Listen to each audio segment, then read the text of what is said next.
Welcome everybody to Dialogues, LifeGrove Media presentation, kind of a video podcast, if you will. I am your host, Christopher Lee, and I am joined by my co-host, Fabio Anu, who's touching his video recorder right now, popping on and off. We want to welcome you guys to this show. We decided we wanted to start putting together a show that reflected some of the ideas of the ancient philosophers, and kind of encompassing a little bit of an East meets West mind meld, if you will. We called the show Dialogue simply because many of the ancient philosophers espoused their knowledge and truth and expressed it through the act of dialogues, of questioning each other. Whether that's in the case of, say, Socrates or Plato, or in the case of Buddha and many of the bodhisattvas and bodhidharmas that came after the Buddha, this idea of dialogue, of speaking truth, but at the same time, and I'm kind of going off of Socrates here and what I know of Socrates from attending many Socrates cafes in my youth, this idea of listening to the other person, which is something that we are sorely missing in today's world. And the reason why we wanted to start this live recording, or I guess it will eventually be live, today we're just recording, to bring people back to an awareness of how to speak to each other and how to engage in dialogue instead of what we see most of the time, which is monologuing at each other. Help me out here, Fabio. Is that's kind of like why we started this, but what's your perspective on it, on that subject in general? People not being able to communicate effectively.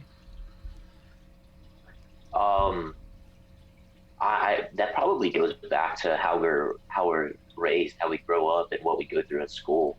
Um, we're taught all these things that we're supposed to like have to survive in the world, but we're not taught the most basic things like how to communicate with people and how to deal with our emotions. Um, I can't think of anything else at the moment, but those are two pretty important things that were never addressed in school. Uh, and especially when most schools have it set up so that you're just sitting in a classroom and you're getting lectured at by the teacher. And especially once you get later into school, like high school and college, and teachers don't want to ask questions. Uh, we grow up with this tendency that dialogue doesn't matter. You're just supposed to sit there and listen to whoever wants to be talking, and uh, and then you can yell back at them when you get your turn. Mm. Yeah, that's true. And modern innovations, particularly the kind of modern innovations that social media has brought about, is only exacerbating the problem, in my own opinion. This idea that kind of came out of social media that I find very interesting is that everybody has a voice, which naturally we all do, and we are fully allowed, even divinely inspired most of the time, to speak our truth, right? I mean, that's something that I think many people can agree upon. People should be able to express themselves in some way, shape, or form. But one of the things that I think social media brought about that I find fascinating and at the same time absolutely terrifying is that people not only think that they have the right to do it, but they think that they should express everything that comes to their mind. Or, in worst case scenario, they think that they are qualified to speak on anything just because they have the power to, right? Just because you can go 95 miles an hour down, a school street doesn't mean you should, right? And there's this, it's almost as if the act of responsibility or accountability has been removed or divorced from speech to the point where you can just Yeah, say whatever the hell you want. yeah, like the accountability's been replaced with I don't know what the word would be, but like justifying. Like instead of being accountable for what they said and whether they justify it to be like, well, you shouldn't be upset because of what I'm saying is true, or it's just because you've never thought of it this way. So fuck your feelings. True. True, yeah. And so to me, it's interesting to see this phenomenon occur in light of how conversations used to take place, say in the ancient world, and obviously our knowledge of how the ancient mind works or worked and how society was structured is limited to a certain extent. We only have surviving documentation to uh, provide us with some illumination in that regard. But just from my own study, and obviously this is anecdotal in many ways, I feel as though the ancient mind was more inclined to um, speak when it is necessary, not just because. Right? Yeah. Speak when you have something to say rather than simply speak just because you can. Um, and that's one of the great things about reading some of the ancient philosophers was they engaged in questioning. Instead of me talking at you and telling you everything that I know, one of the things that Socrates did really well was try to draw the same truth out of someone, not by kind of leading the horse to water, so to speak, but allowing them to come to the conclusion organically or naturally through, I don't want to say reductive, but critical thinking in kind of questioning. A, it was sort of like coaxing the truth out of someone. And I think Buddha did the same thing in many regards. Kind of a cryptic way of getting to the truth and allowing the person to have the realization themselves rather than forcing them to the realization through your own knowledge and your own powers of persuasion, right? Because there is a massive difference between when you come to a realization yourself organically or somebody tells you what the truth is. Yeah, it's like I can relate it to when I was in like calculus in high school. Um, I'd be sitting there in class and being told by the teacher exactly what this means or how these equations are supposed to be derived or whatever. Um, you can sit there in class and have it told to you over and over again, but you don't really get it until you take the book, you're doing the homework, and you're like flipping back and forth. You're like, oh shit, I finally get it, and then that's when it sticks. And that's like what Socrates and Buddha and even like a lot of like the better Indian gurus, I should say, or Hindu gurus would do. Instead of like trying to make a point and get you to understand it, they'll hear what you have to say. And this goes along with like mindfulness and right speech. Hear what you have to say, listen to it, and then formulate a question to guide you in the direction to find the answer for that point yourself, or find that answer yourself, I should say. Mm-hmm. That's so much more valuable than just being told what to do, being lectured at. Right. Yeah, and so for for me, I first discovered this way of approaching things in my 20s when I started attending Socrates cafes, and the structure of the meetings are very simple. Um, Everybody kind of brings up a topic that they might want to speak about, right? And then the group votes on what topic is selected, right? And so everybody gets a moment, a few minutes to speak to the topic chosen, right? And everybody else has to listen. So if you have a group of like say 12 people, you're listening 11 times more than you are speaking. And so it dramatically shifts the way that we perceive um, communicating with each other versus, one to one. You are actively listening and learning from another person instead of retorting, right?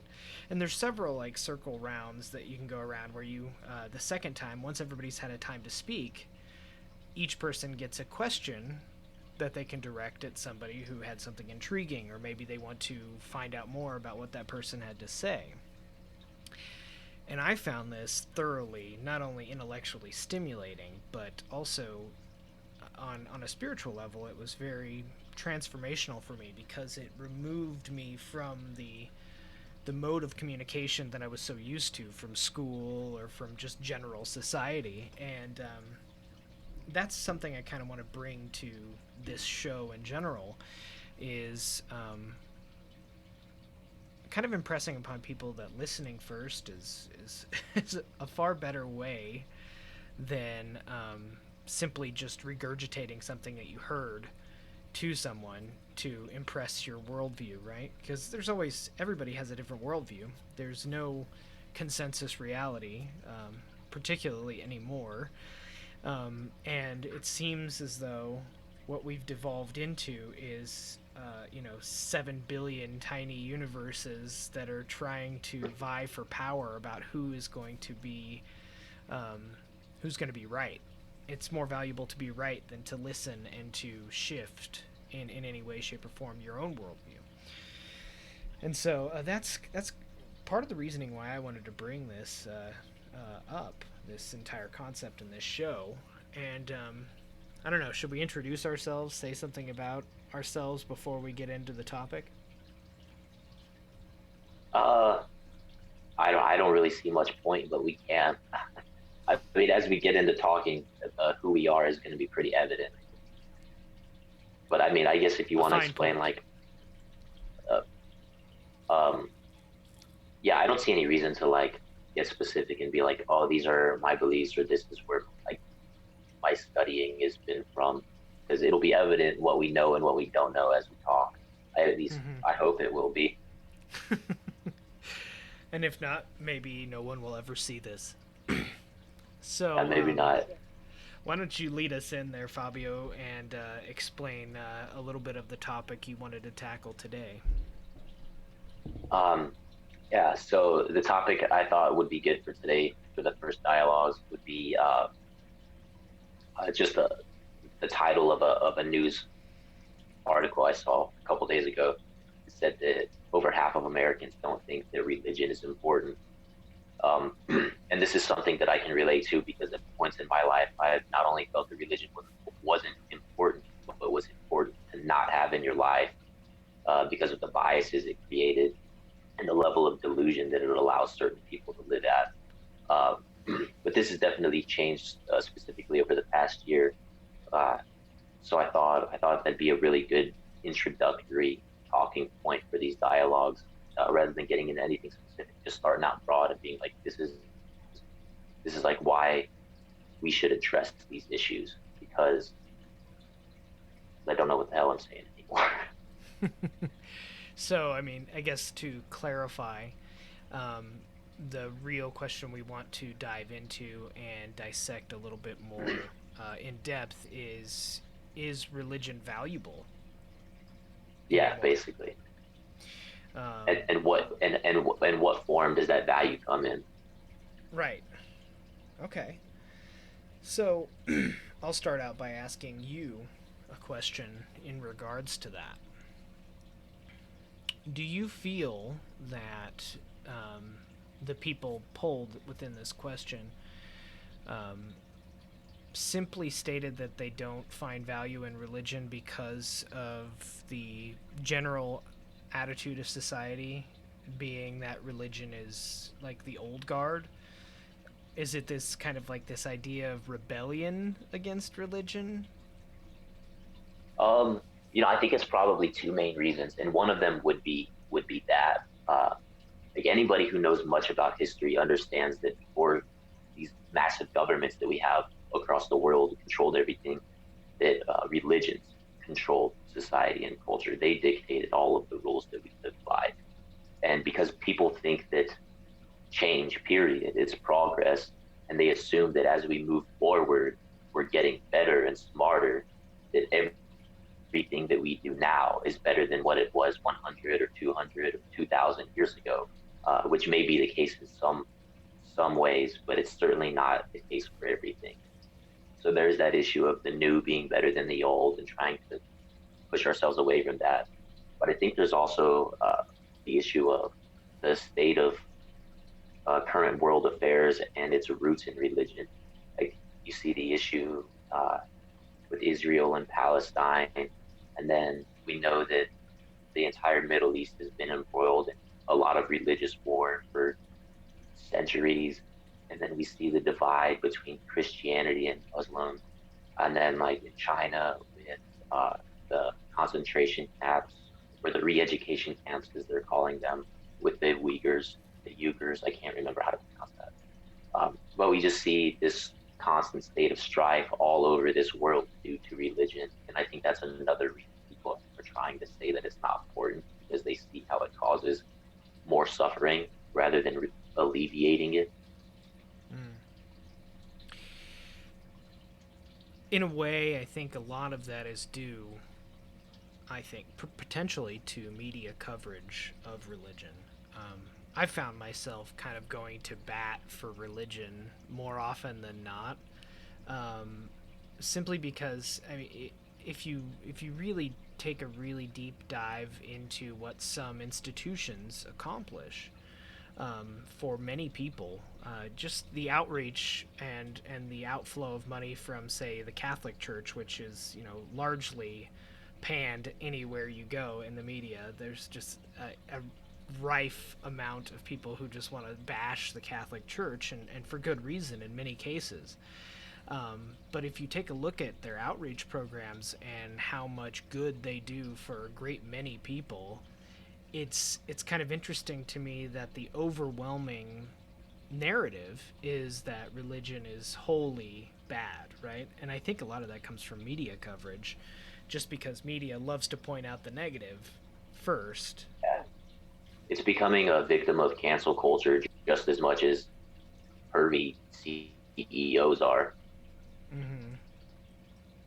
Yeah. Like one, you'll see, I mean, you see it all the time when a celebrity or somebody or a politician or something, when you find out that they've done something in their past, or they run their mouth and they say something stupid today, all of a sudden, everybody, especially the liberal side, the left side, the side that is typically against religion in general, wants to jump all over them and say that they have nothing of value uh, to say or add to society because of this one opinion. And they want to do the same to the church. Like, oh, well, they have so many priests that molest children, so they can't possibly do anything that's good. Mm-hmm. Yeah, and obviously not condoning negative actions of religious institutions, but one of the things that I find fascinating and interesting about it, is particularly when we're talking about the way that the left wants to cancel religion in many ways. Um, what they don't realize, I think, um, is that their religion is this myth of progress, of the scientific, um, this charge headlong into the future, that we're always going to be progressing, and because we have all these amazing technological innovations, then obviously we're progressing, and it's something that has been implanted into um, public consciousness for a couple hundred years now, maybe even longer, to the point where it has become the religion itself. So it's kind of the stare into the abyss, become the monster yourself, in their quest to dethrone religion as the primary um, worldview builder, for lack of a better term, because that's what religion served at, is a consensus reality for a culture to get behind and work effectively together. That's like the basis of religion, is to impress Yeah, upon the science is culture. definitely, And so science is that now, right? It's that yeah, big time. progress.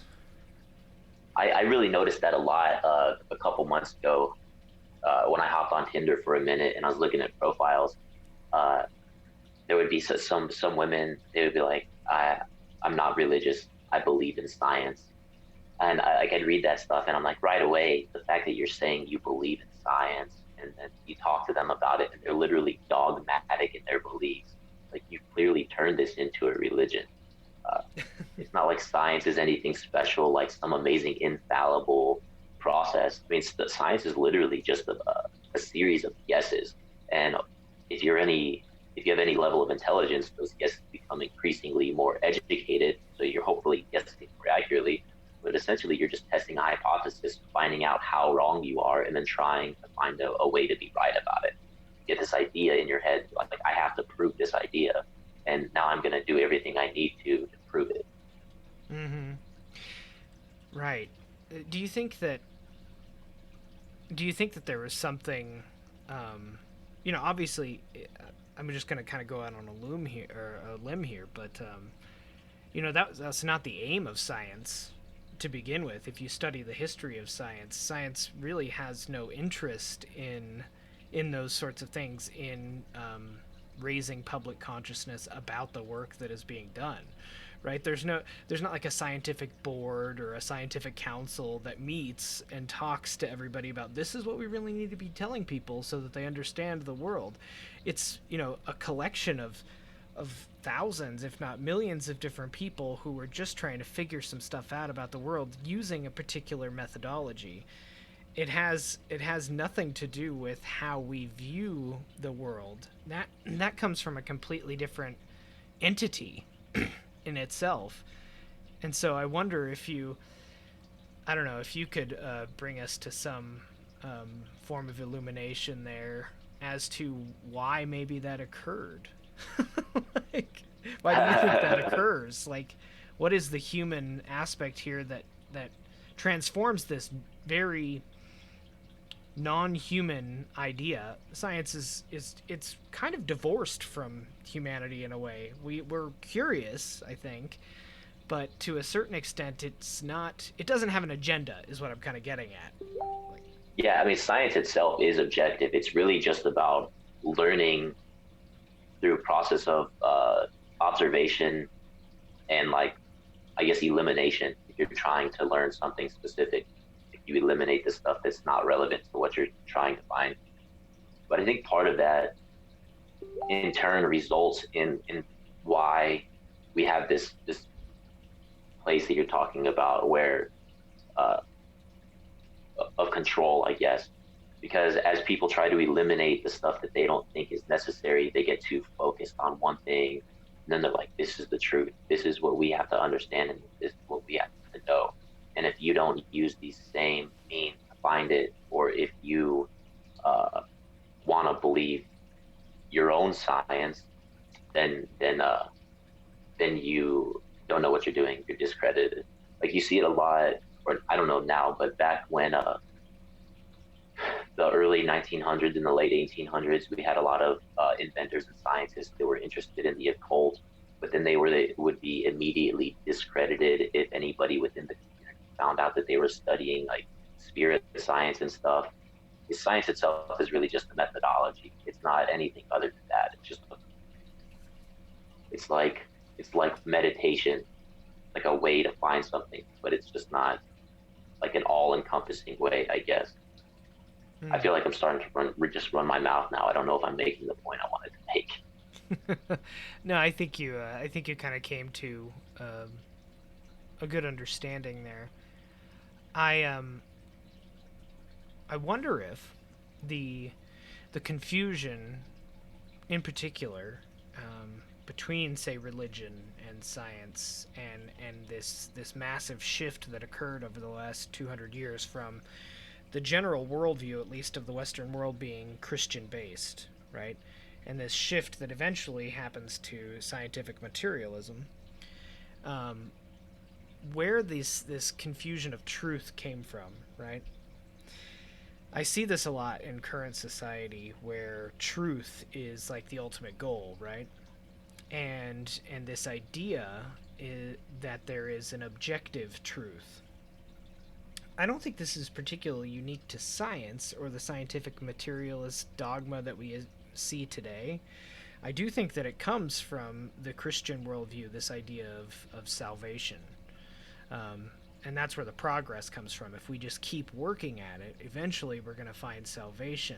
And so we're always going to be on this upward trend towards truth as long as we keep working at it. It's kind of like a puritanical attack at reality. It's like if we just keep doing it and we're diligent in our work, eventually we're going to get there.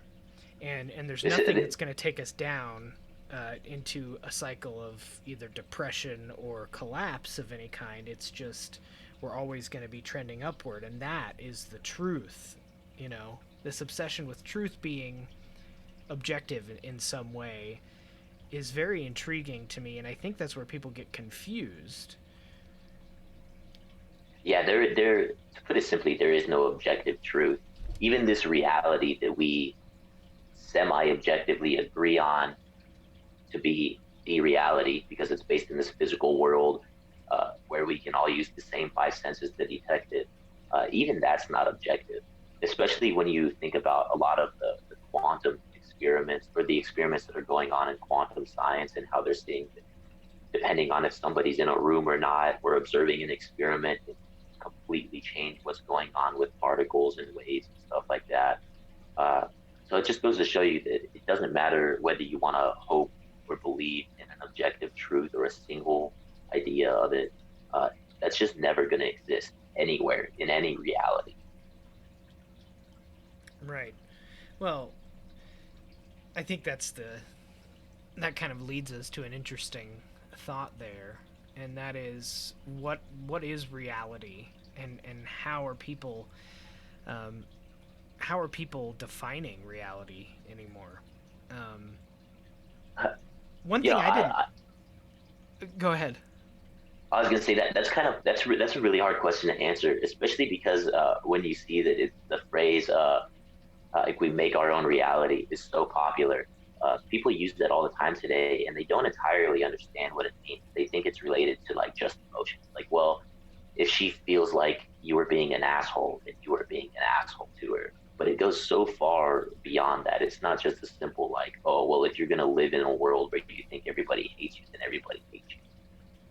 Hmm. Yeah, your perception becomes your reality is the common phrase that Yeah, that's what it is. most people use. And this is why the disillusion of religion is so damaging. And this is where I think a lot of people are going to be like, oh well, I don't care because they've made up their mind. Religion bad. No, that's not part of reality anymore. We're past that. We've progressed beyond religion.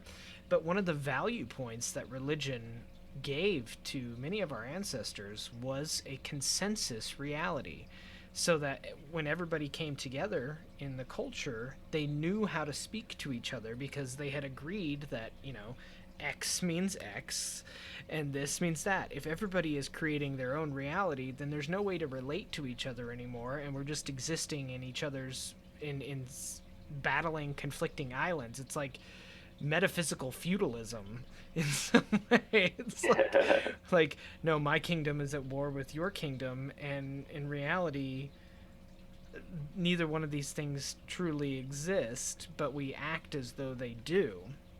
And so I think that religion gets a bad rap throughout this. Religion serves a very specific function in human culture, and that is a rallying point for many different types of people to come into an agreement about what is the ultimate goal of being here.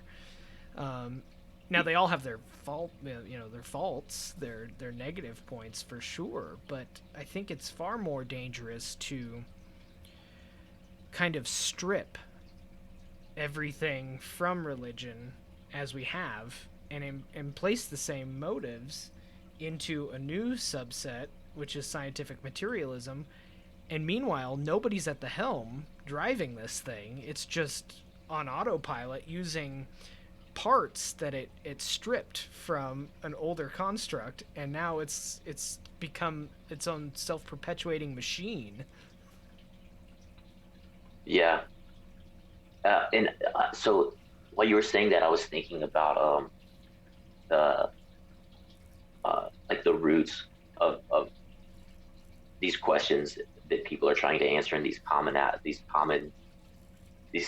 systems, belief systems that have people reach consensus and come together and talk about things. And that's one of the things, like within Hinduism, you don't have to perhaps believe that the creation of reality uh, was through the birth of Brahma and the four heads in the shape of like the ox and I'm forgetting the other animals, but then the fifth head that pops on top and it chases the deer. Like there's the whole mythical story. Like you don't have to believe that literally, but if you understand what those heads are supposed to represent and the chase of the deer, and the whole story of Brahma and Shiva, and I'm forgetting the name of the consort right now. It's all like an allegory, and each part represents a different aspect of the creation of this reality that we live in. So the religion starts out with answers to creation, and then it kind of works backwards in trying to like find out where we are part of that creation and what we're supposed to do. Whereas science doesn't have any answers. It just has this idea, and they keep trying to find answers, and they keep digging, and they're like, we found this thing that we know is the truth. Like the smallest particle is an atom, and that's divided into electrons, protons, and neutrons. And then years later, they find out that there are particles smaller than that, and eventually, we're going to find out there are particles smaller than that. So science just keeps trying to use these same methods, like same methodology from religion, essentially, in answering these questions, but it can't do it because it doesn't have any foundation. It's just like shooting blindly in the dark, hoping that we find the answers that we're looking for, when in reality, we've already found them. We've had them for thousands of years. We just need to stop looking outside and look within again. Right. I think there is confusion around the function of science and the function of religion. Um, they they operate entirely on. I think they have like similar goal structures, like where they want to go, an explanation of the universe, right? Um, but science doesn't necessarily explain, and nor does it seek to explain humanity's place in the cosmos, right? It can tell you everything about the cosmos through a reductionist ideology or a lens, but it struggles to provide any context. And that's where religion was functional for many thousands of years. It provided a map of this is how we got here, this is the makeup of the cosmos, and this is your place in it. And so it made people feel secure and comfortable. Naturally, that gave way to other mechanisms. And I think that one of the mistakes that people um, engage in, entertain, is that science is only 500 years old. The current methodology that we are utilizing is somewhere around 500 years old, but the art and the same goals of science were prevalent throughout history. It's experimentation through repetition, and recording what was, what occurred in each one of these cases. Otherwise, you wouldn't have the creation of pyramids or or papyrus in Egypt, or the understanding of the stars in Babylon. It's not something that is new, and I think that the ancient scientists, the ancient philosophers, understood something very poignantly that is missing from the current paradigm, and that is that I don't think that they had a myth of progress. I think they saw the universe for what it was, this kind of ebb and flow where we step in to times of like golden ages, as the Greeks would call it, and then fall into periods of darkness, and it's a cyclical thing that occurs. But yeah, I find it fascinating that we've attempted to Frankenstein religion into something else, and have Yeah. been kind of flying blind for the past 150 years as religion slowly disintegrates.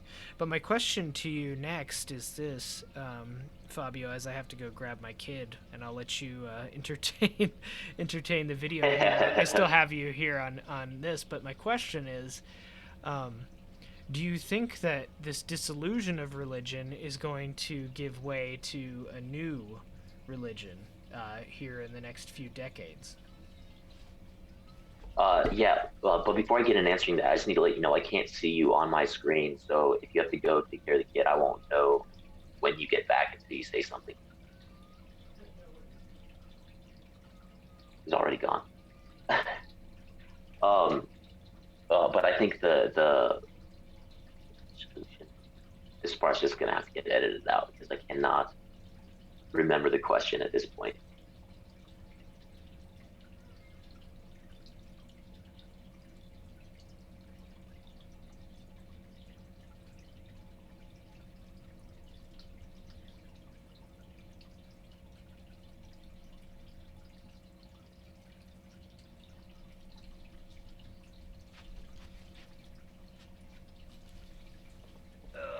have returned. So you said you couldn't remember the question.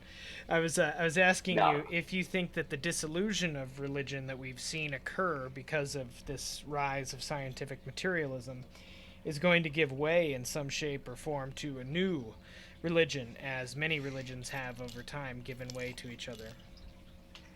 Yeah, I very much think that that's the case, and that's not even just a belief that I hold. I've had conversations with a lot of people along these lines, and without us expressing too much of our personal ideas before we get there, we always end up talking about this age of integration.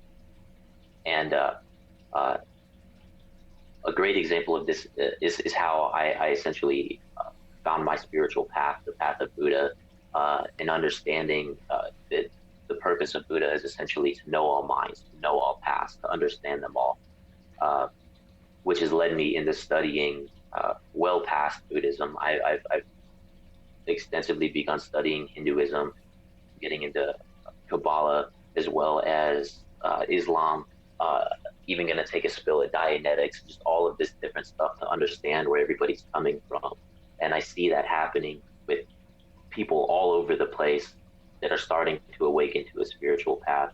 And eventually, I can't imagine, or I don't know what the timeline would be, but eventually, sometime over the next however many decades, we'll end up coming together to kind of form like a formless, unidentifiable blob of spirituality and religion. That's kind of a melding together of all of these different pieces where people are taking the parts that they know work for them and letting other people take the parts that work for those individuals and not trying to jump down each other's throat about it. Being like, oh, if you want to meditate on those Buddhist mantras, then that's fine. I'm going to go over here and I'm going to pray on the tree of life. Hmm. Do you? Yeah, I'm gonna play a little devil's advocate here for you, just Yeah. because it sounds fun. But in a way, don't you think that that is propagating the myth of progress? That we're going to see some pinnacle, this integration of all spiritualities. If you want to see it that way, you can. I'm just seeing it as change, though. Just like the ebb and flow of the dark ages and the golden ages. Like as we're coming out of what I would consider a dark age right now, because we have a world full of individuals and no genuine direction that humanity sees as like a way to pursue together. Like once this disintegrates, once it all falls apart, um, which I would consider progress, and many wouldn't. Then we'll make our way into that point. Like yes, uh, No, I feel you. I can resonate with that. I think that it's difficult for humans in general to not attach themselves to hope in some way, shape, or form. And this, this thing that we've been talking about, this myth of progress. Um, I don't think that there's any way out of having that as a part of the human experience, because even if you go back to like the way a caveman or our ancestors on the plains of Africa operated, the hope was, okay, the sun's going to come up again tomorrow, and that's what kept people going. If we didn't have this almost divinely implanted idea of hope, we wouldn't get up in the morning and try for something new. We'd all just kind of sit here and go, I'm done. There'd be just an unending despair. And so, I've heard a lot recently about like, this, we're not really progressing. This concept of collapse keeps coming up in my own personal practice and in the media that I'm directed towards, somehow. Um, but I think that while that's entertaining and it's fun to consider ourselves in a time of great um, turbulation, every generation is the end of the world sort of attitude. Um, I think that if we lose track of this idea that eventually the universe is going to get to its ultimate goal, whatever that is, we may not know it.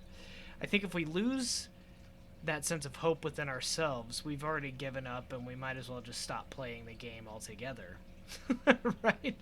I think Yeah. it's important to have ideas of synthesis, no matter how far fetched they may be in pragmatic reality, right? Um, an idea of synthesis between the major world religions isn't that far fetched. In fact, I think you see them happen time and time again throughout history. Um, I would say that in many ways, Christianity was a synthesis religion of many different sects of Judaism that existed around that time, and they created a synthesis of those sects. The same thing with the different schools of Buddhism, or the schools that led to Buddhism, eventually, out of Hinduism, created a whole new synthesis religion. And so perhaps what we might see in the future, intriguingly enough, is a synthesis of many different types, just given our access to all of these pieces of information or these knowledge sets, like you're talking about with Hinduism, Buddhism, Kabbalah, Islam. That's a very broad net to cast, and I would be surprised if you didn't come up with some sort of synthesis in some way.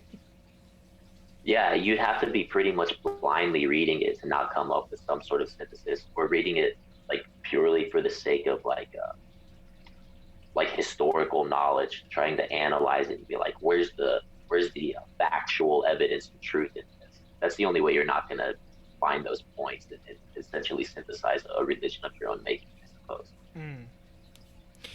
Um, what's up? Well, I was going to ask you if you do you consider religion a dirty word? I mean, because it's posh now to be like, I'm spiritual, not religious.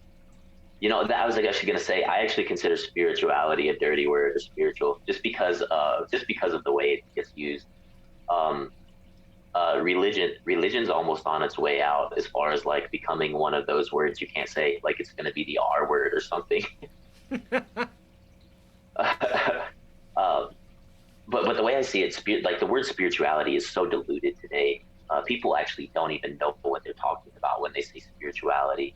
Like they don't take time to commune with God in any way. They don't try to meditate. They don't like use these principles of spirituality. They're just like, well, I believe there's something other than me, but I haven't taken the time to think about it or study. So I'm just going to say I'm spiritual rather than telling you that I follow some religion that I grew up in.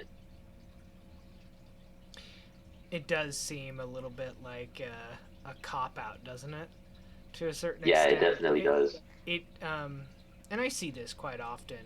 There's no will to explore in depth into some of these concepts presented in the New Age and the spiritual um, megacorp that exists now online.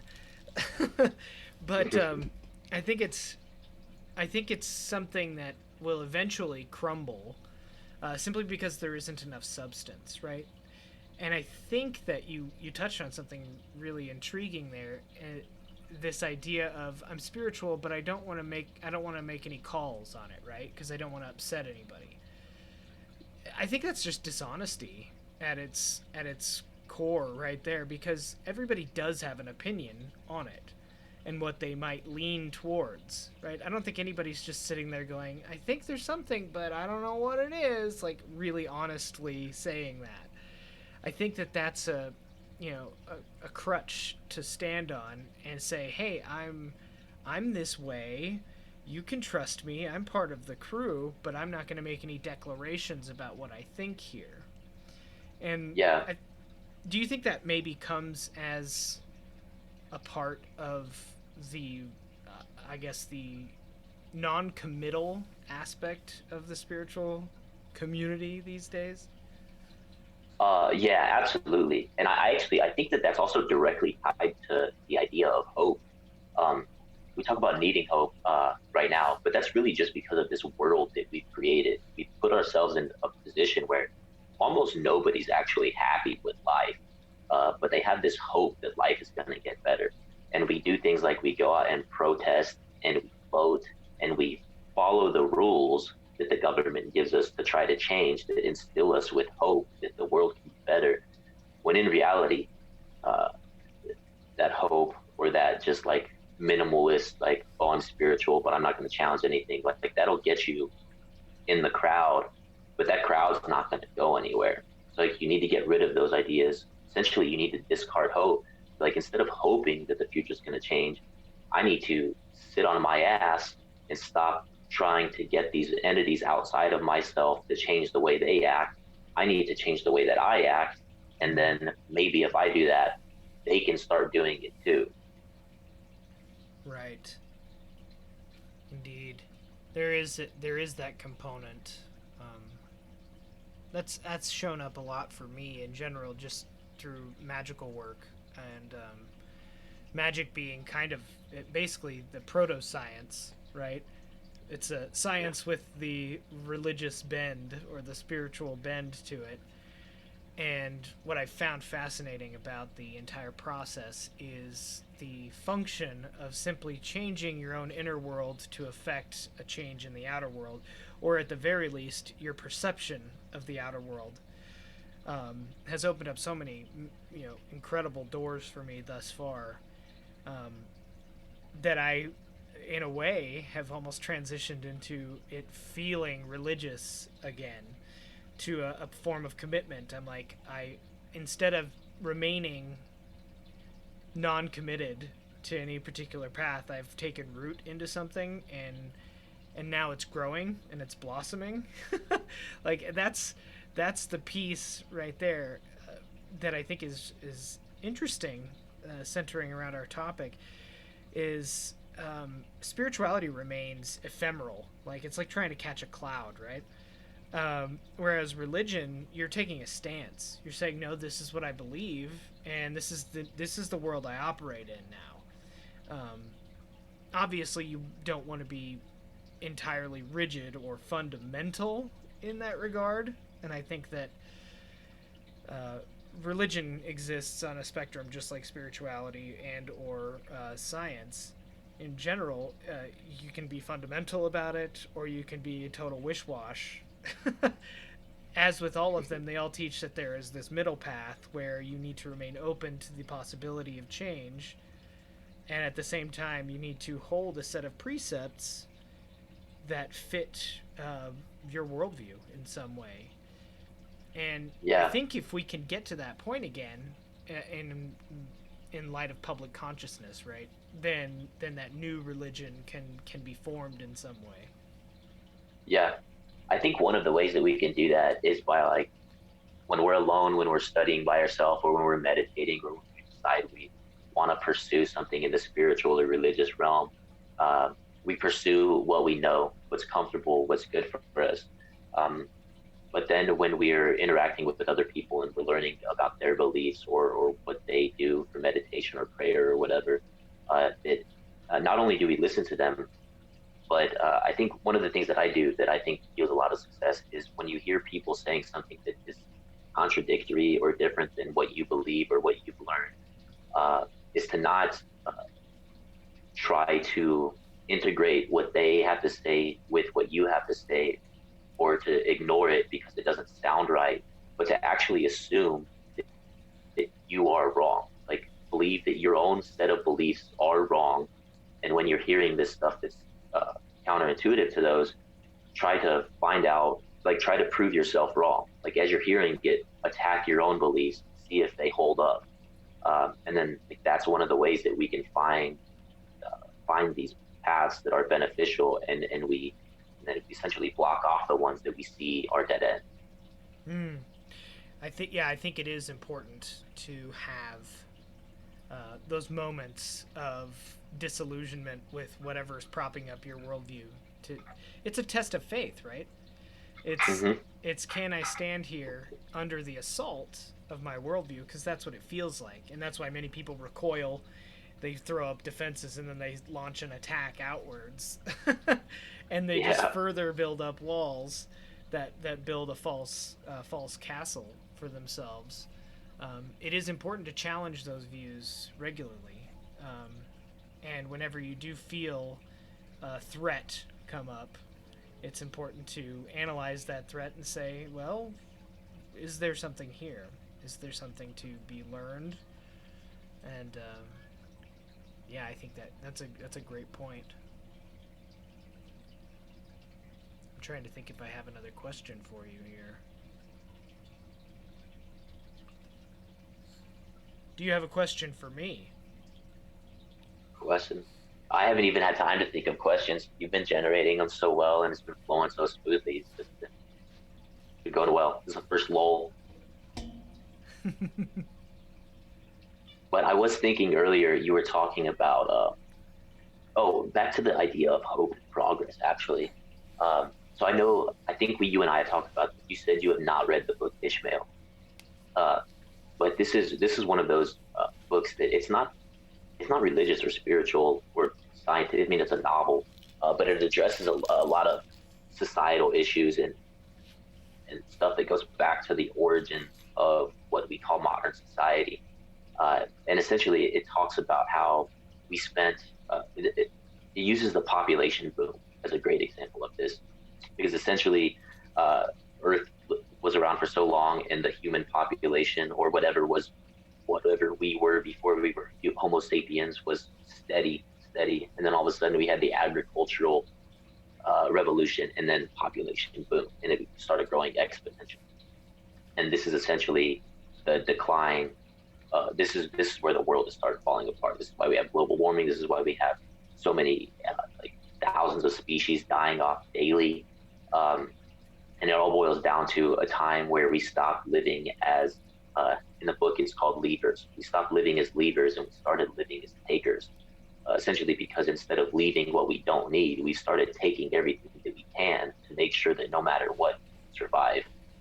Um, and essentially, that's put this world.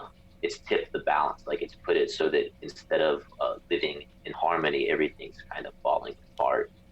And we see that, we feel it. It's that pain, it's that depression. It's the reason people are taking pills, getting drunk, and doing drugs, because we all feel that pain from that decision that was made so long ago. That's not only destroying the planet, but it's destroying us, because we are part of the planet as well.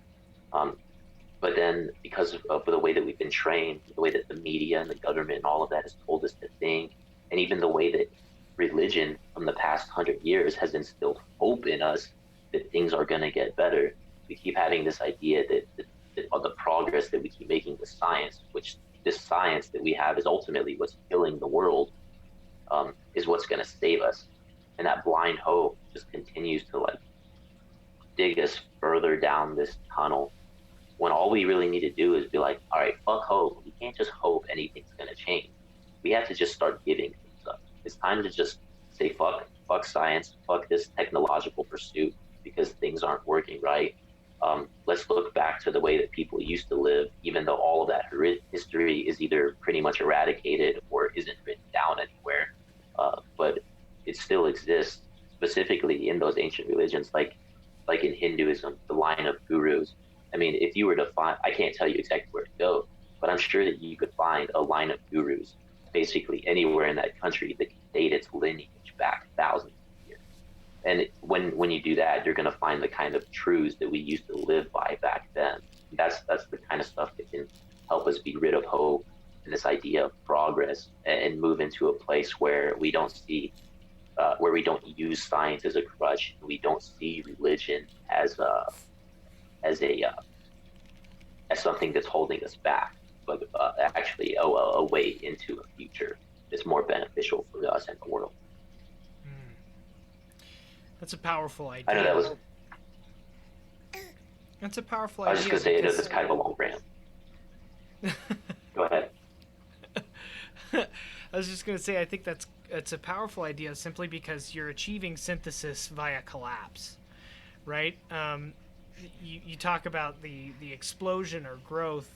I think is fascinating there because, in a way, that's why people do feel the way that they do is because they're cancer cells, right? We can Yeah, elude ourselves in the explosion of population, the desire for energy that our species has generated by stepping outside of the natural rhythms. And now we have all of these different people who need to have a job, right? But nobody wants to exist in that realm, right? That's why you have so many people who are either jobless or underemployed, is because we haven't found a way to make the jobs for these people because they don't exist. Right? So we have to make up things for people to have a reason to exist anymore. And eventually what'll happen is there will be a slow decline, which I think we're already in. There is a slow decline, and we will return to some sort of equilibrium, but I don't think that it is the kind of equilibrium where we romanticize the past and we're all going to be living like druids somewhere. It will be some synthesis of scientific innovation that is fused with a fundamental paradigm shift of the mind, where the truth is different, where the truth is not progress but harmony. Yeah. The truth will be harmony, and I think that science, religion, and spirituality will all play a massive part in that shaping of the future. There'll be a lot of attrition getting there, and to achieve harmony that will require great innovation on science's part, but the method in which they approach that innovation has to be switched from linear progression of an exponential nature like the stock market curve to something of equilibrium that Yeah. that guides the principles moving forward. Yeah. Rather than thinking of it as like a race where we have this finish line to get to, we think of it as a song, and everything needs to work in harmony. All these different aspects are different instruments that are being used. Mm-hmm. Now that's a future I can get behind. That's a religion I can get behind. Yeah. We call it the And Tao of music. well, and with that, I'm afraid that I am running out of time here just because of little dude here. It's getting quite squirrely.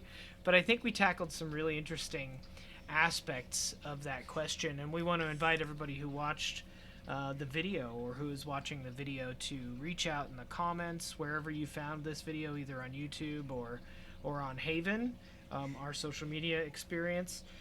We want to hear from you. You know, the purpose of this is not just for me and Fabio to talk at each other and for you to gain something. We want to understand more about this topic from other perspectives. And I think personally, I can't speak for Fabio here, but that if we can engage in dialogues like these and extend the conversation outwards, and get people thinking and communicating again in a respectful manner, then we can achieve a future where there is a synthesis of things like that, a religion of harmony and equilibrium that can exist. And just want to thank everybody for watching this, tuning in, and we'll be back very soon with another one. This was fun, man. Yeah. Thanks for the time.